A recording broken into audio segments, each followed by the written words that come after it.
Mga katropa, sa mundo ng musika, hindi na importante kung anong lahi o bansa ka nang galing. Ang importante ay kung gaano kalalim ang passion mo sa tugtugan. Ngayon, pag-uusapan natin ang dalawang batang musikero na patuloy na umaangat sa social media. Si Evely, 16 years old mula China, at si Neisha, 15 years old ng bandang Mission Souls mula Pilipinas. Parehong bata, parehong magaling, pero ang tanong, may ibubuga ba ang Pinay laban sa Chinese guitar prodigy na ito? Let's find out!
Unahin natin si Evely, ang 16-year-old guitar sensation mula China. Kilalang kilala siya sa social media dahil sa malinis na execution, precise timing at technical playing style.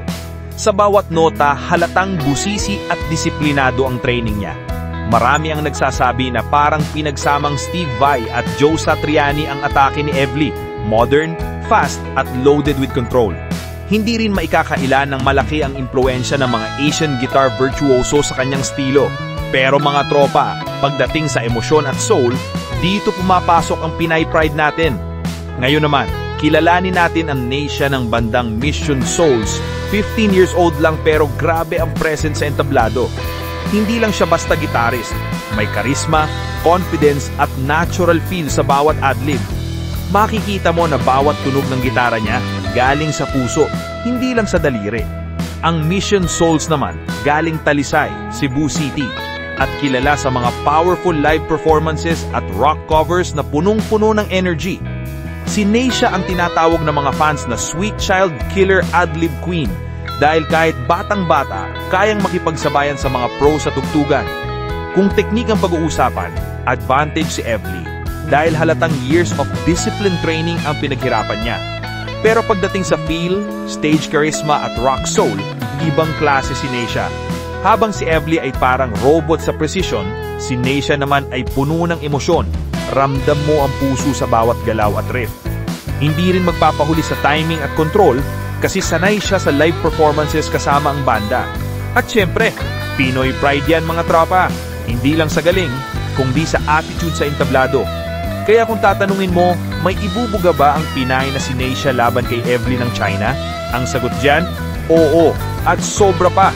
Magkaibang style, magkaibang kultura, pero parehong inspirasyon sa kabataan.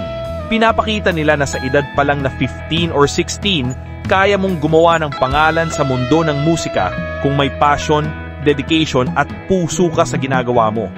So mga tropa, ikaw, Team Evely ba or Team Neisha ka? I-comment mo sa baba at huwag kalimutang i-like, share at subscribe para sa mas maraming musikerong kwento gaya nito.